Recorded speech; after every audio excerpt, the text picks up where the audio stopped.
This week,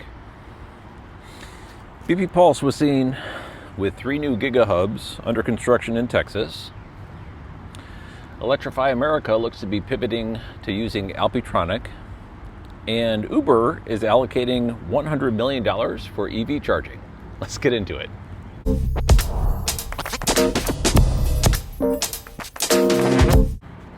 I'm here at the Alpetronic North American offices, which are located in my hometown of Charlotte, North Carolina. A little bit of a rainy day, but I'm making it work. We'll see if we can't get through this.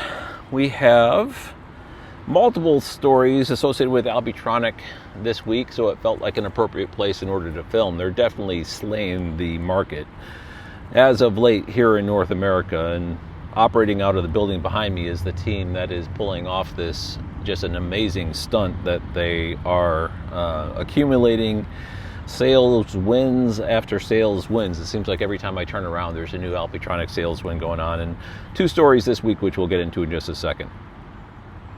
First off, BP Pulse has been building these things called Gigahubs mostly at airports, and this past week we saw a image released into LinkedIn by a company called Guggenheim Real Estate Partners, showing 3 Gigahubs currently under construction in the state of Texas. 2 of them we knew about. Those are in Houston and Humble, Texas, near the Houston International Airport north of the city.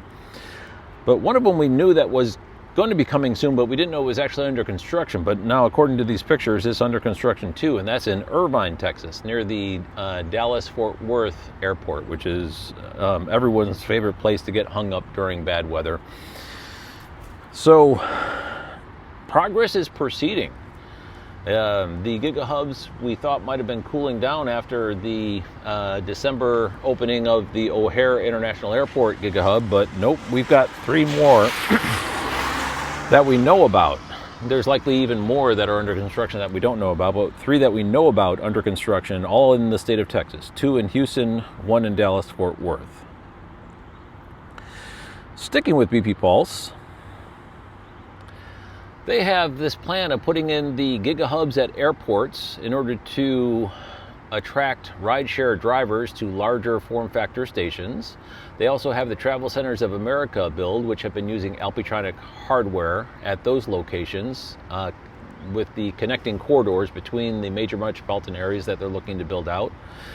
And then they're also doing something called a densification effort into BP Pulse gas stations. And those densification BP Pulse gas station locations were being put in with tritium chargers, which were lower speed 150 kilowatt chargers. But this past week, 2 stations opened in California, one in Rancho Cordova and Hayward.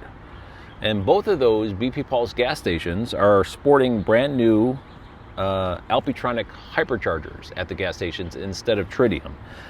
Both of them are 4 stalls, which are 2 Alpetronic HYC 400s. They're dual handled, able to output 400 kilowatts with a single car or 200 kilowatts when it's split power.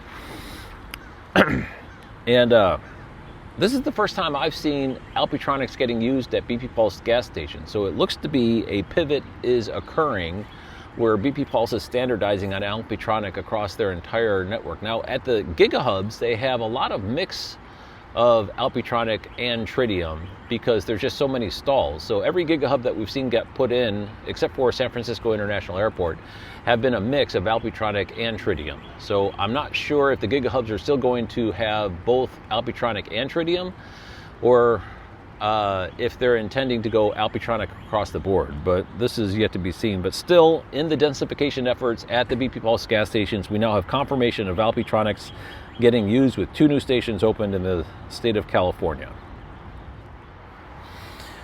For this next story,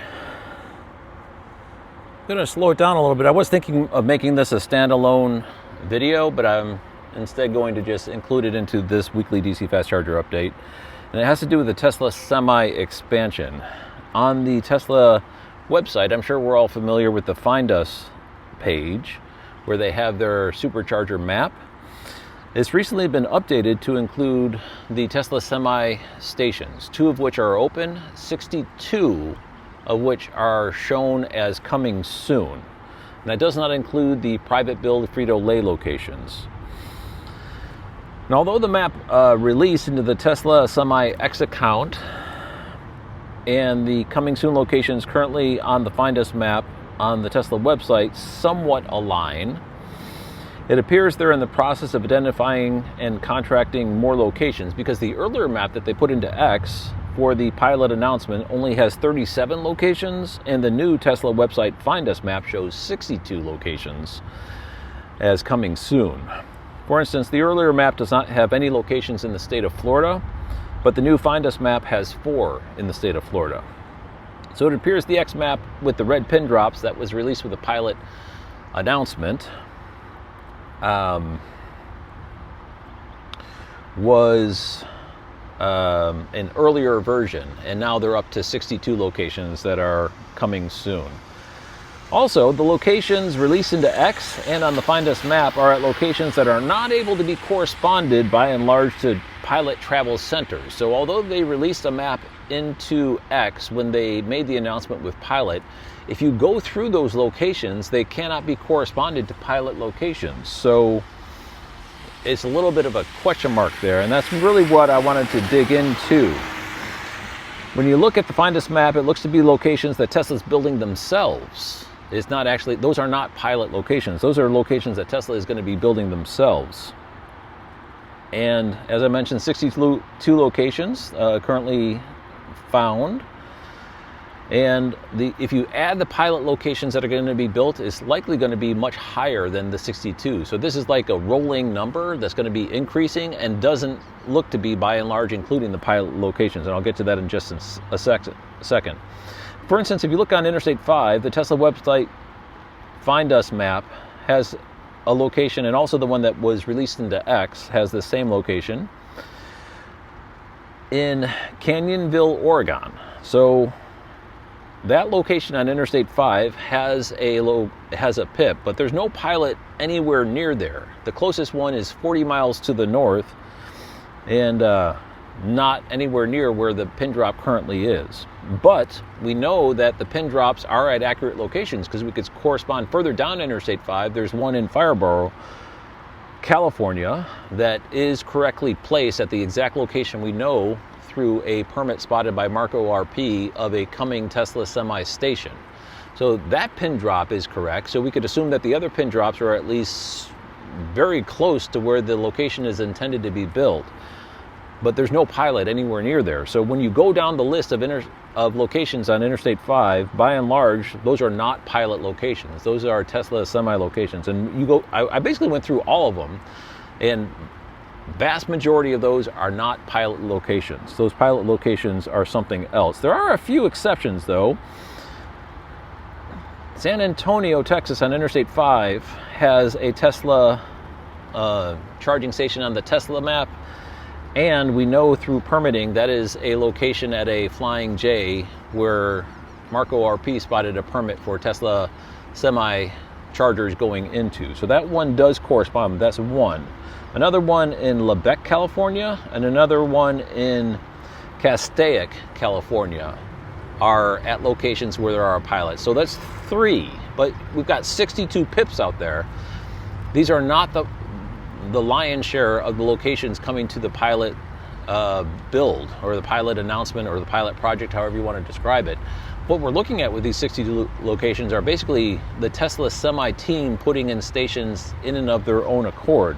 Interestingly, though, in Ontario, California, there's a location labeled as TA Ontario. What that stands for is Travel Centers of America, Ontario, California. So apparently they're partnering not only with Pilot, but with Travel Centers of America in order to put these stations in.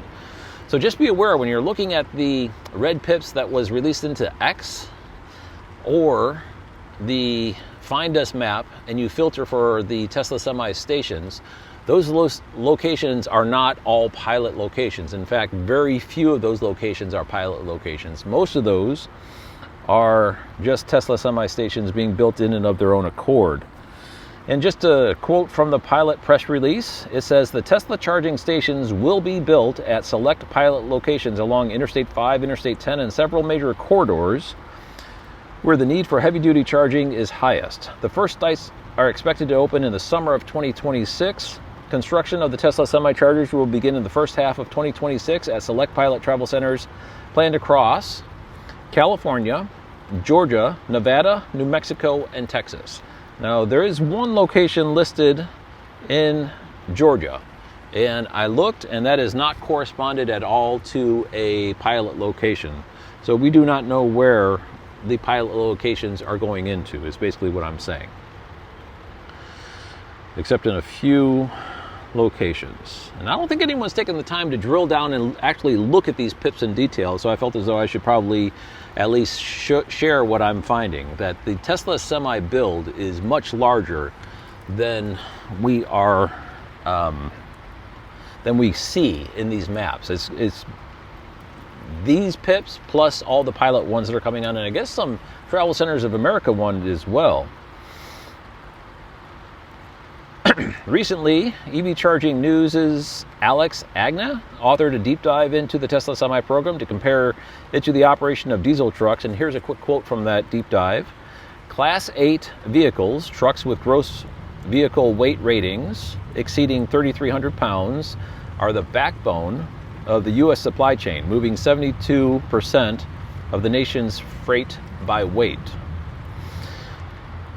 Now, let me explain why I consider this to be important, because a lot of people are focused on the Optimus robot or the robotaxi as the future of Tesla and why their stock price is currently speculated to be so high.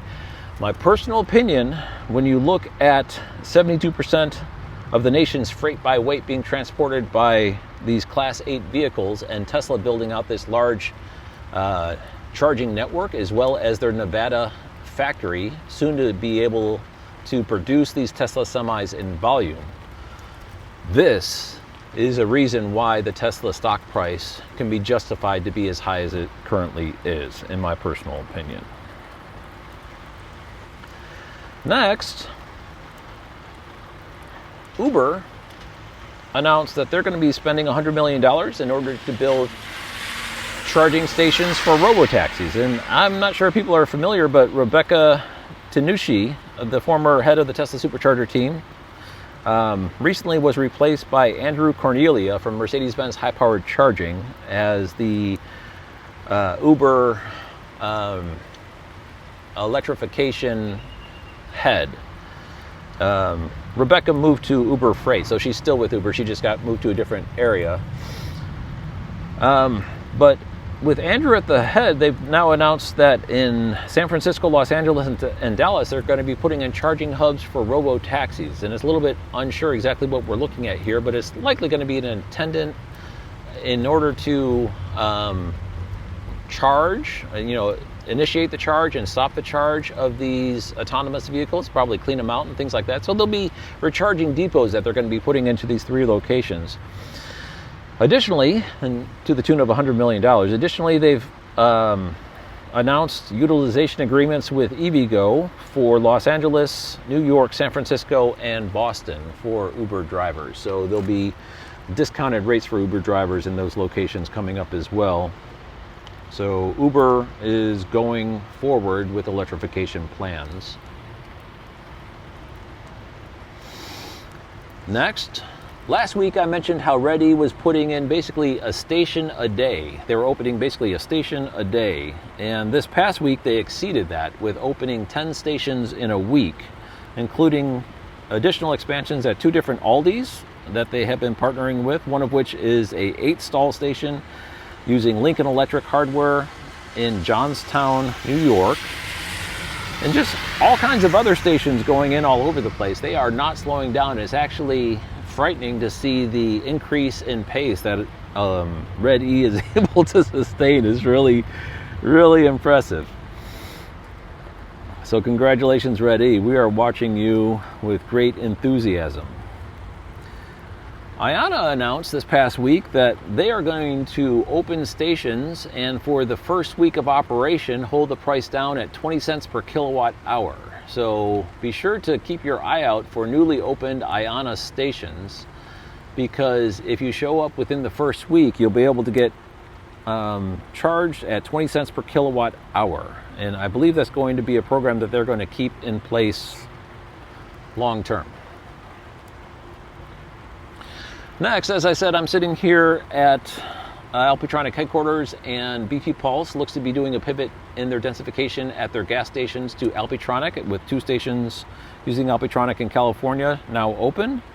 And also this past week, we saw Electrify America, who had been experimenting with a couple of prototype or proof of concept sites with Alpetronic hardware, now expand to a location in Pennsylvania at a Sheetz, which I believe is NEVI funded, 6 stalls using Alpetronic 4 cable dual stall units. So each of the 3 Alpetronic units can service 2 stalls, and each stall has both J3400 and CCS1 handles, making a pretty comprehensive approach. So I believe this is indication that Electrify America has completed their proof of concept, and they're like, yes, this is good. Now let me just kind of dial back why that might be the case.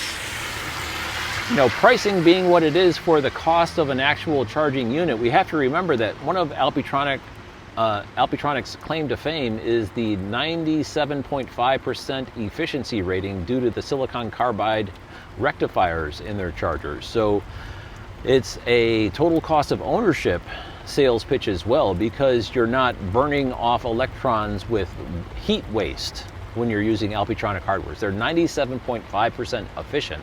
So as a CPO dispensing electricity to customers, you have less waste using the silicon carbide rectifiers in Alpetronic hardware. Now other manufacturers are getting on the silicon carbide bandwagon, but Alpetronic has been doing it for a long time. So they definitely have that dialed in to their sales pitch and seem to be successful. And Electrify America looks to be pivoting now to using them as well.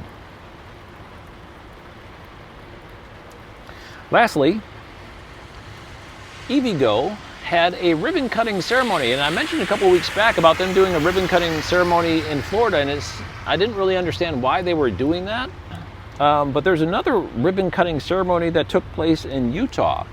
This is at a 12 stall 350 kilowatt station at Smith's, which is a grocery store in Salt Lake City, at 845 East 4500 South is, I guess, the address. It's the first new station in their collaboration with Kroger, and apparently over the next decade they will be bringing at least 150 fast charging stalls per year to Kroger branded stores across America.